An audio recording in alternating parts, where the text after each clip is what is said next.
Good morning. I'm Ravi, and some of you know me from my podcast that I have. It's called Yours Productly. However, I was in 10-month long sabbatical after completing 100 episodes. So I just took a logical break, and the break extended beyond measure. And then, just as it happens with any break, it just went longer and longer.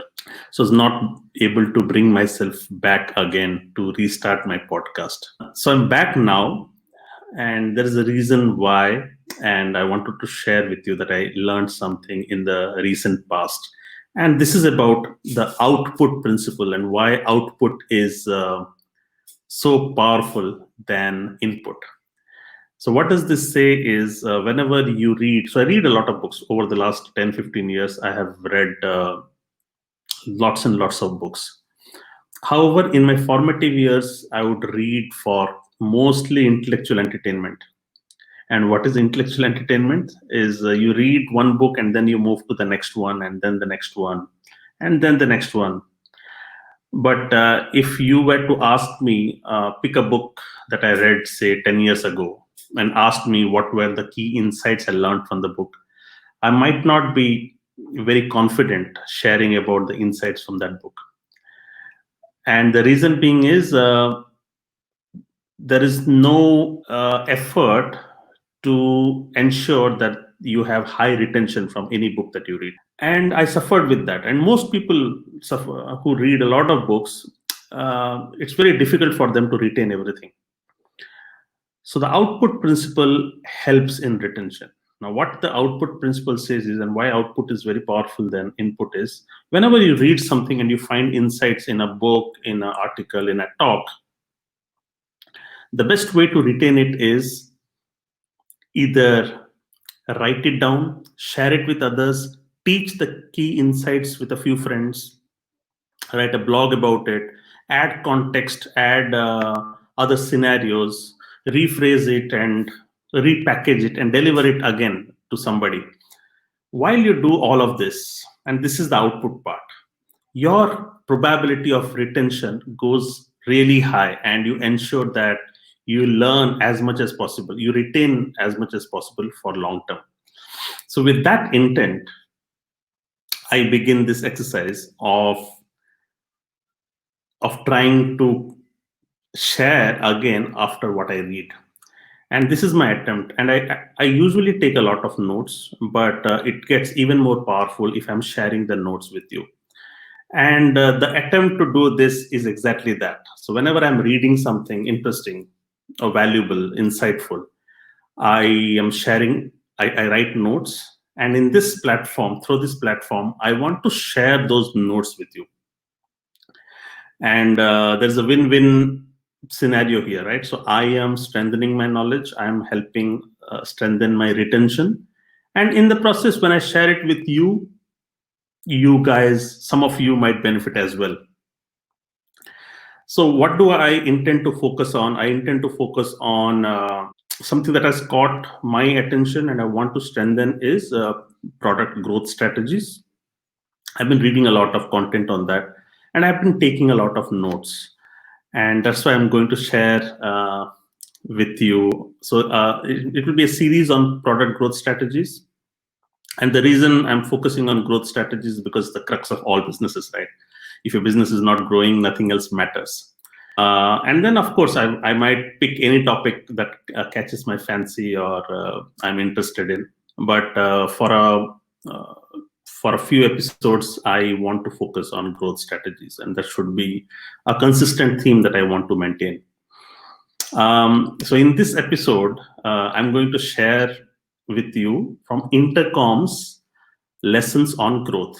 Now, if you have followed me on LinkedIn over the years, you would have seen how fascinated and I'm a fanboy of Intercom, especially because they create a lot of great content on product management. And they are very close to my love for Basecamp as well. So Basecamp was one of the first few product companies that started delivering great content on building products, product management.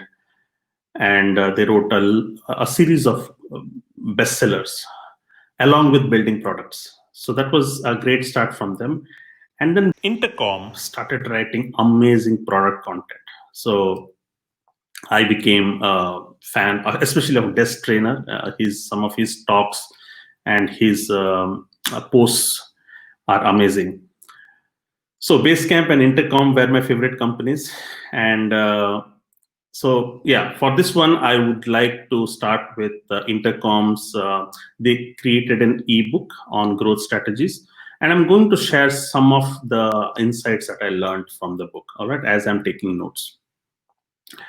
And in the last few months, the other thing that has caught my fancy is I have been taking a lot of notes with the help of mind maps. I use the software Mind Notes. So my note taking tactic is through mind maps. And what I'm going to do is if you feel that my content has been valuable to you, if you like it, then you can also download the mind map for your use, because I use a mind map file format which can be opened in any other mind map, prominent mind map tools. All right, so let's begin then. Let me share my screen and then we can begin. All right. So this is the book that I am talking about. It's called the Growth Handbook. Excuse me. From Intercom. So Intercom's lessons on growth, and it starts with common growth challenges. So what are the common growth challenges companies face? Number one, acquiring customers, but they don't stick around. Very common challenge. Can't decide what metrics to track. Sometimes it's not very clear when you are growing, when you are churning. How do you measure metrics? And there is some good content that's there on this ebook about that. And also, after you have found product market fit, which is a great place to be and have higher chances to succeed, you struggle with pricing. So these are the three challenges the book talks about. Let me maximize this.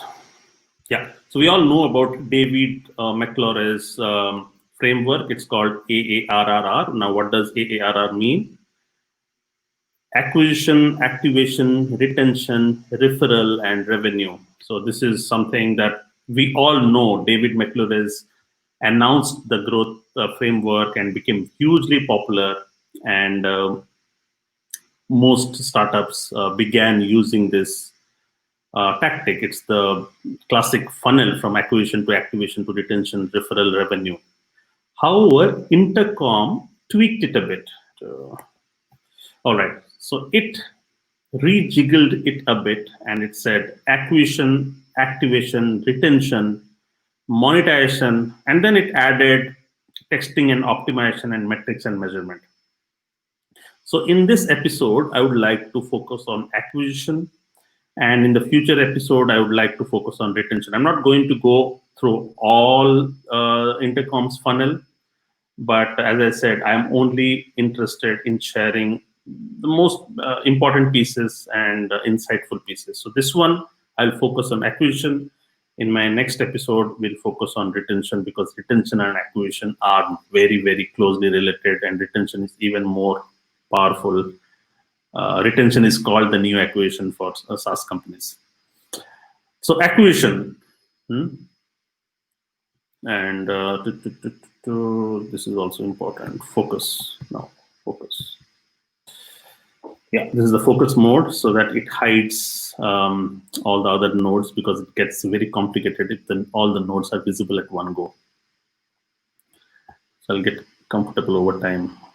All right. So why is acquisition important? Acquisition is the lifeblood of any company. As I said, you only make money through new customers as your product grows. The only key to success, or the metric to success, is acquisition. And you need acquisition because you need to make money to meet your costs, your development cost. You have to pay your employees, and then you have to invest back in the growth of your product. Also, acquisition is important because that's how you gain trust of your investors, your partners, and you might have some influencers, which is very important for your company's brand, for your company's growth. Yes. So early days of product, word of mouth. Whenever you introduce any new product, mostly startup, right? The first few days is going to be through word of mouth. You just do not go viral, or you invest in a lot of growth strategies right at the word go, because you're still trying to test the market, you're trying to evaluate. Product market fit would come much later. You would first want to evaluate problem solution fit, okay, whether what you intended as your product is actually solving a key problem in the market. So first you need to do is you need to be really tentative and go one after another with your customers, and mostly this happens with word of mouth, okay. And this is the phase where the CEOs write a lot of emails one after another, showing them how great your product is and asking their network to test out the product. So this is how the founder email contact after contact asking them to try the product. And then if you are lucky and if people love your product, they will tell their friends and the cycle will start again. Okay, so this is how the initial days of a product launch would look like. And the word of mouth is the most economical way to acquire new users. But after a time, okay, after you have, say, demoed this to 50 users through word of mouth, then it does not scale. So it then the returns are diminishing. And then you start thinking about new acquisition channels because you have seen fair amount of success with word of mouth. Your initial first adopters, early adopters, you contacted them individually, and now you're happy with what you have been hearing, but now you need to scale, and that's when you think about new acquisition channels, right? All right. So as I said, the golden rule, which is meeting product market fit. So this is what does product market fit mean? All right. I have written a few LinkedIn posts on product market fit. Again, a favorite topic of many product managers, because this is the sweet spot. Everybody, any product launch, once you launch it, you want to be in that phase as early as possible where you have found product market fit. Okay, so that is the sweet spot where it actually amplifies your success post product market fit. So what does product market fit mean? Product market fit means that your product has validated that it actually is solving a fundamental problem in the market. The people who have the problem are able to find that software. So that means you have understood that in the market there is a problem. The people have been able to find you when they have that problem. The people have able to successfully activate and experience value through that software. They stick around and are genuinely sad if the product ceases to exist. Okay, you might not be successful at this stage, but you know for sure that your customers love your solution and they would be sad if you have to close shop. And also at this stage, they tell their friends about the product, and this is a sweet spot where the product usage is growing. Next, why retention is the new acquisition. As I said, we live in the era of subscription in both B2B and B2C. So subscription business became huge in the last 5 years or so, or maybe more. Do not know the exact year subscription started, but that's how it is. The earlier one upfront payment mode of selling software has become a thing of the past. So even in enterprise space, things are moving into a lower upfront cost and a longer tail of recurring revenue. So 20,000 upfront deal is a thing of past. That could mean for $500 per month. Now, this model only works when the lifetime value is longer. So this is common sense, right? So you are sacrificing your early upfront and changing that model into smaller recurring revenue. Now, for that recurring revenue to make sense, the lifetime value of recurring revenue has to be substantial. Hence, more than acquisition, retention becomes all the more important. Okay, because no matter how many customers you are acquiring, if they are not staying with you for a considerable amount of time, in the lifetime value is not considerable, then you might be losing money because you have invested a lot more in building the product. All right, so let's talk about early acquisition. So if you do not have a product that fits the channel, you have no point in acquisition efforts. All right, early acquisition. Now, most companies, when they start with early product launch, usually their method is to throw whatever they have on the wall and to see what sticks on the wall. And this has a fundamental problem, because if your product is not fitting a channel, then the acquisition strategies is a lot of wasted effort, because you might gather a lot of eyeballs when people interface with you, but if they do not resonate with the product, they would not stick. So it would result in a lot of wasted effort. Hence, it's important to see that your customer is actually fitting to the channel. And I'll give you some examples later. All right, next is mobilizing your influencers. So this is something that I also resonated a lot, and this is something that we have used in my past as well to succeed in product launches. So the thing is, it's very important to also ask yourself, what do my customers and prospects turn to for advice when they're looking to learn about great solutions or make a buying decisions? Now, for example, your target customer could be designers, or your target customers could be accountants. Okay, you are making a product for a certain segment of users, right? So there could be a profile. A profile could be designer community, or say social media marketing community. So you know what kind of, or small business owners community. Now, when you sell a software or a new product to this community, usually these communities or this target audience, they look up to somebody else or their influencers in the market who can guide them in on buying decisions. So it's more important during your acquisition strategy to influence and get buy-in from these influencers in the market. And this is something that we also apply in businesses. So it's very important that you understand who influences your prospects most, and then earn the trust of those influencers.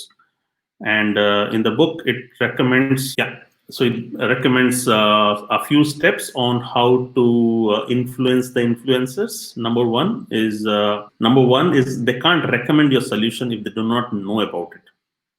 So they have to know it. So you have to make sure that your product offering is known to these influencers. Next is use. So you have to give them, say, the demos of your product or free license of the product. You have to distribute it so that they use it, they build their confidence so that they can understand your product.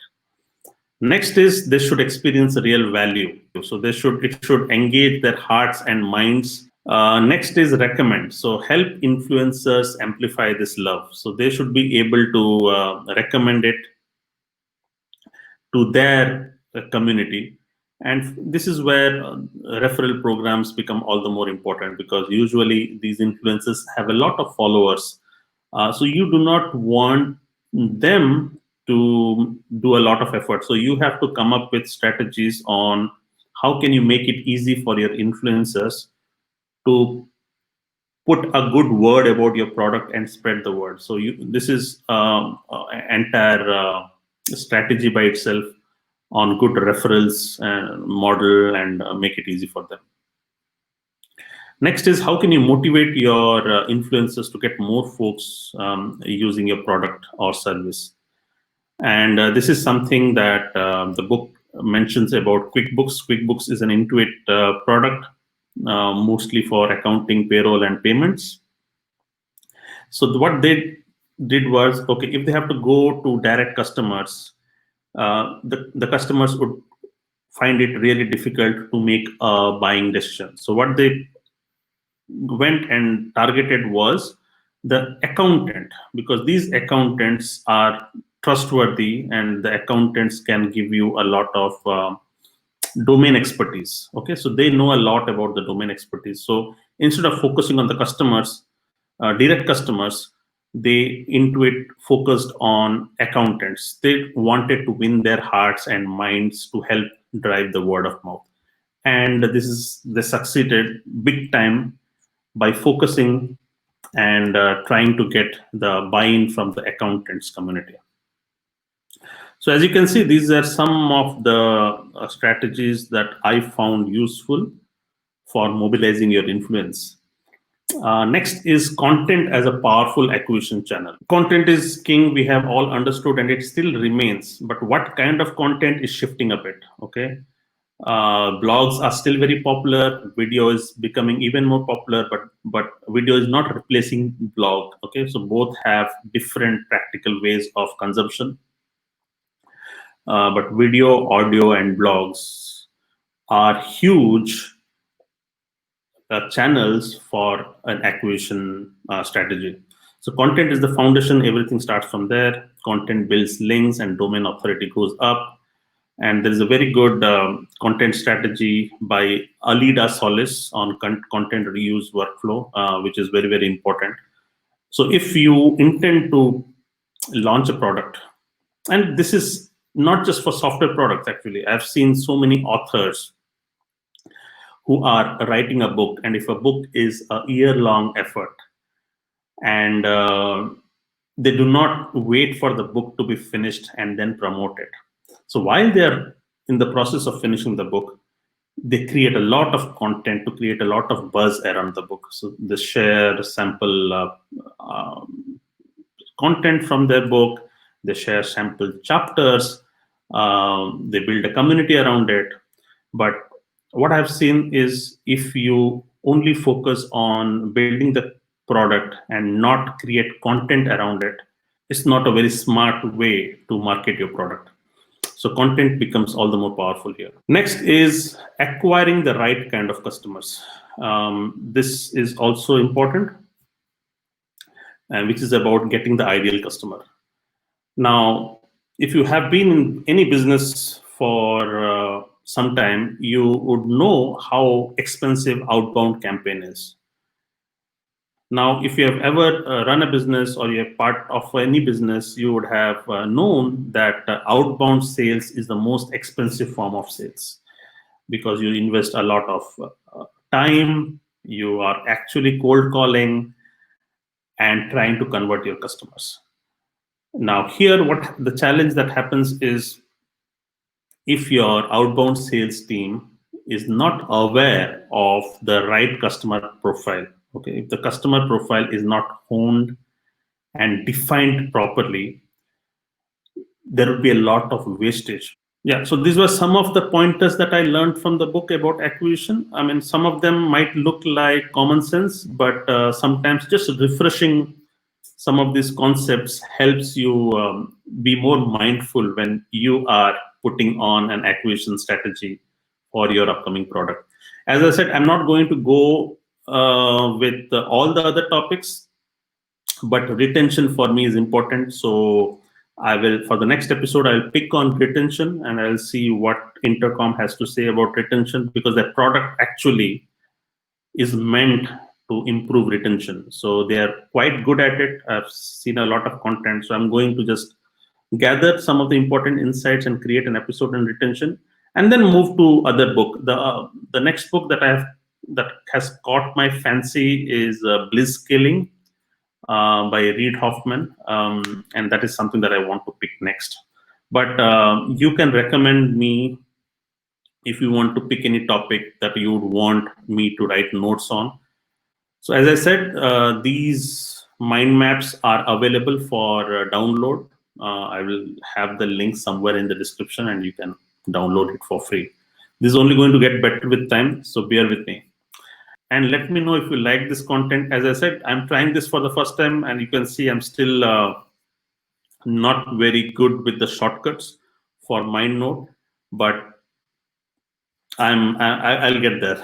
Also, I intend to do this at least once in a while every week, at least 2 episodes a week, or maybe 1 episode a week.